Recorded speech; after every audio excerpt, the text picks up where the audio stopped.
We've been a leader in banking for more than 100 years. You'll find us here, at home, on your phone, and everywhere you go. Renaissance Bank. Understanding you. Member FDIC. Equal housing lender.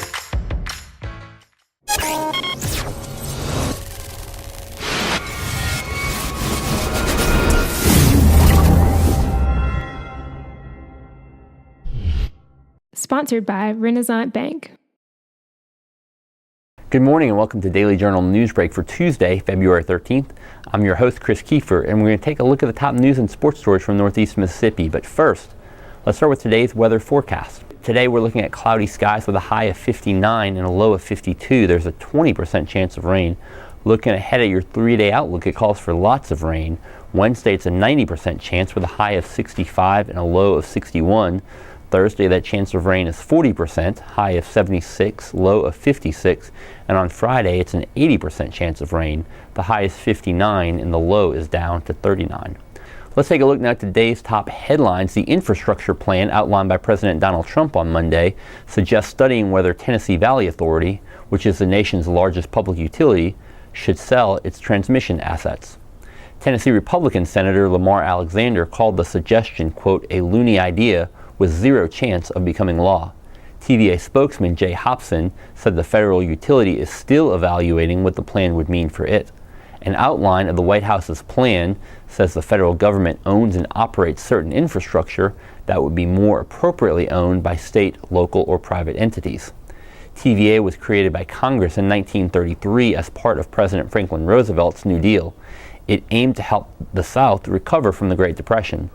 Its coverage spans 7 southern states. According to TVA CEO Bill Johnson, selling TVA's transmission assets would require Congress to act legislatively. President Barack Obama proposed a similar plan in 2013, which ended up failing. Republican Senator Bob Corker of Tennessee added that he thinks selling TVA is a very unlikely outcome.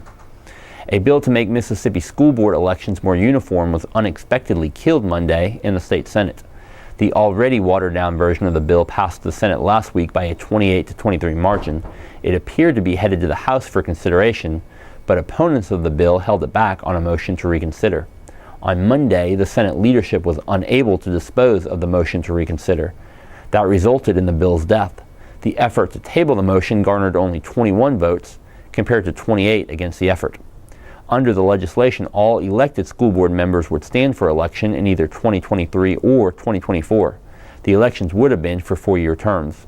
School board members are currently elected in a variety of ways. Some are 4-year terms, while others serve 5 or 6-year terms. They also currently serve staggered terms. Proponents of the bill said they wanted uniformity and to have elections in years where there were statewide and federal elections to ensure more voter participation. Opponents said there was no need to change the current governance structure. Former Tupelo police officer Jennifer L. Baker is suing the city of Tupelo for wrongful termination. Baker worked for the Tupelo Police Department for about 4 years before she was terminated in March 2017. That is according to the lawsuit filed this month in U.S. District Court in Aberdeen. Baker claims she was fired because she filed a written sexual harassment complaint against a supervisor and because she complained to the Department of Labor about not getting paid overtime. She alleges that a Tupelo police sergeant made a statement that he was sexually attracted to her. When she did not reciprocate, she said she was, quote, singled out for disparate harassment treatment by the male superior. She documented the actions in a 4-page complaint filed in June 2016. The city of Tupelo has not been served with a lawsuit. Citing policy, the city will not comment on lawsuits before getting a copy of the complaint. And in sports, Ole Miss men's basketball coach Andy Kennedy announced Monday he plans to step down at the end of the season. Kennedy was joined by Ole Miss athletic director Ross Bjork at his regular Monday news conference to make the announcement. Kennedy's Rebels are 11-14 overall and 4-8 in SEC play this season. They will take a 5-game losing streak into tonight's 6 p.m. home game against Arkansas. Ole Miss is winless in 8 true road games this season. Kennedy turns 50 in March and is 245 and 153 since arriving in Oxford in 2006. Among SEC teams, only Kentucky and Florida have more wins in that time. He is the winningest coach in program history. Bjork said little about a coaching search and said he wanted to focus on the remainder of the season. He did not limit himself to an experienced head coach or a coach at a certain level of basketball. And that does it for Newsbreak on this Tuesday. Don't forget that this show is just one of the many online offerings courtesy of the Daily Journal that gets you news off the page and on the go. Check out the Capitol View webcast each week with the Daily Journal's Bobby Harrison talking about the latest in state politics. Watch a new episode this afternoon at 2 at djournal.com. You can also see the replay in the video gallery on our website and on our Facebook page. And each story discussed on Newsbreak can be found in your Daily Journal or online at djournal.com, where you can also catch a new episode of Newsbreak each weekday morning at 7 a.m. Thanks for joining us. I'm Chris Kiefer. Have a great Tuesday.